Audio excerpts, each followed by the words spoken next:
666 talents.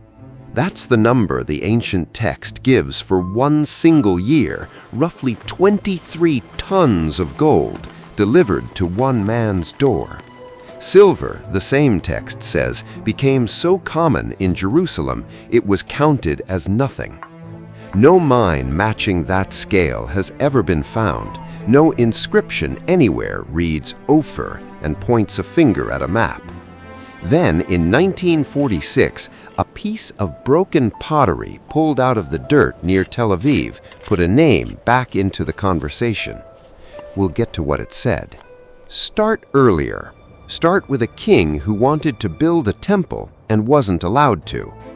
First Chronicles says David's hands were stained with blood from a lifetime of war, too much bloodshed for the job of building God's house. That job passed to his son. Solomon needed gold, not decoration gold, structural gold. Overlay the walls, cover the ark, plate the doors gold. And First Kings says he found a supplier, a place called Ophir, reached only by ship, a round trip of 3 years. Here's the anchor phrase, 5 words the ancient writers used to describe what came back. Gold as red as blood. Remember that phrase, it comes back.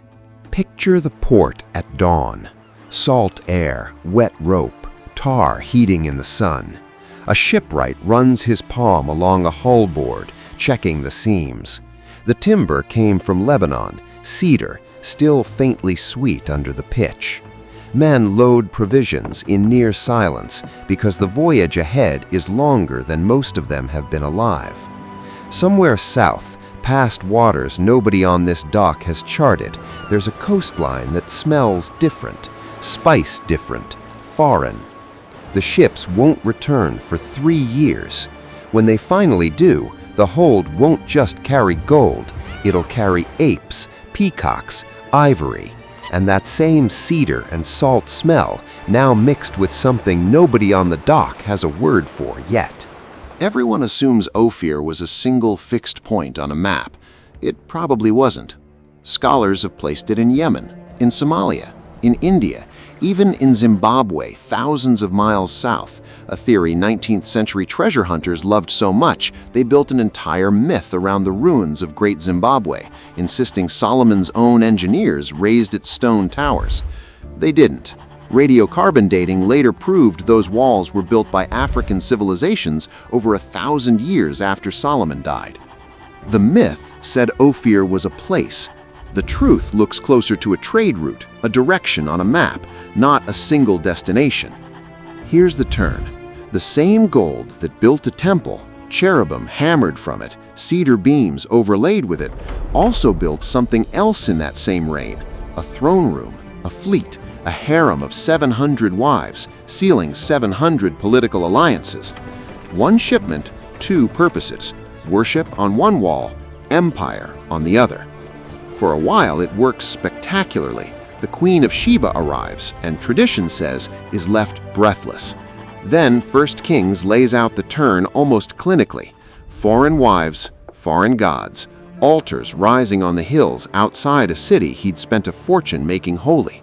The verdict is 4 words. His heart was turned. Not his army, not his treasury, his heart. Which brings us back to 1946. At Tel Kassil, near modern Tel Aviv, archaeologists pulled up an ostrakhan, a fragment of inscribed pottery bearing 8 Hebrew words. Translated, they read roughly, "Gold of Ophir for Beth Horon, 30 shekels." It's not a map, it doesn't lead to a mine, but it's the closest thing archaeology has to a receipt, dated to the 8th century BC, proof that gold of Ophir wasn't poetry to the people who lived it. It was inventory, a real trade good moving through real hands, centuries after Solomon's ships first sailed for it. So the anchor comes back, reversed. They called it gold as red as blood. By the end of Solomon's story, that's closer to literal than anyone intended. Gold bought at the cost of a kingdom's unity, a father's warning quietly ignored, a heart that turned without anyone noticing the moment it happened. The mine was never really the mystery, the turning was. So here's the question worth sitting with. How much of what we chase, wealth, power, legacy, ends up costing us the very thing it was supposed to protect? If this one had you hooked, there's a lot more buried history where this came from. Hit subscribe and tell me in the comments, where do you think Ophir really was?